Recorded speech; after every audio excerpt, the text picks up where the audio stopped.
షేక్పేట్లో విస్తృతంగా పనిచేసిన సోదరులు ఆర్మూర్ మాజీ ఎమ్మెల్యే జీవన్ రెడ్డి గారిని మాట్లాడవలసింది కోరుతున్నా. పెద్దలందరూ మాట్లాడారు. ఈ నోట్ షోర్ ముఖ్యమంత్రి రేవంత్ రెడ్డి గారు ఎవరైతే ఉన్నారో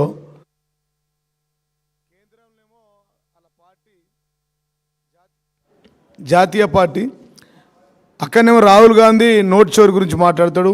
ఈయనేమో ఈడ ఓట్ షోర్ చేసి ఆయన ఓట్ షోర్ బీజేపీ చేస్తుంది అంటాడు. ఈయనేమో ఓట్ షోర్ కాంగ్రెస్ వాళ్ళు చేస్తారు.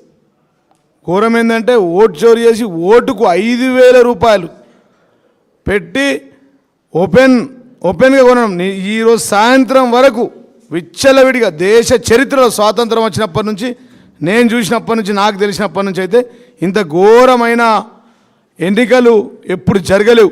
మొత్తం కుమ్మక్కు, బీజేపీడు, ఎంఐఎం వాడు, కాంగ్రెస్ వాడు కుమ్మక్కై ఒక్క బూతులలో కూర్చుని పనిచేసారు.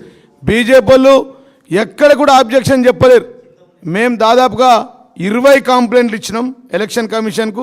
ఈరోజు ఉదయం నుంచి అయితే అనేక లైవ్ వీడియోల ద్వారా, దీంట్లో ఛార్జింగ్ అయిపోయింది, ఎలక్షన్ ఇక్కడ ఆర్ఓకి ప్రతి గంటకి లొకేషన్తో, జీపీఎస్ లొకేషన్తో పాటు ఎక్కడ ఎంతమంది ఏ ఫంక్షన్లో, SS function hall, Nazeer function hall, Karwan ప్రాంతం ఉన్నటువంటి ఫంక్షన్ హాల్లో పెద్ద ఎత్తున వాళ్ళందరిని దించి, పక్కన ఉన్నటువంటి మహిళలను దించి, మరి బోగసోట్లు, విపరీతమైన బోగసోట్లు మేము స్వయంగా చూసాం. అక్కడ ఉండి పెద్ద ఎత్తున ఈ ఏదైతే బోగసోటింగ్ జరిగిందో ఇది నిజంగా ప్రజాస్వామ్యాన్ని కూని చేసే విధంగా జరిగిందని చెప్పి సందర్భంగా తెలియజేస్తూ, మరి రేవంత్ రెడ్డి దీనికి ఖచ్చితంగా రేపు రానున్న రోజుల్లో బాధ్యత వహిస్తాడు.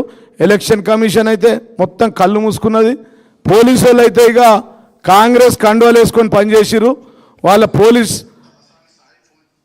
వాళ్ళ ఏదైతే పోలీస్ జీపులలో వాళ్ళని తీసుకొని 20, 21, 22 బూతులలో 40, 41, 42 బూతులు నేను ఉన్నా.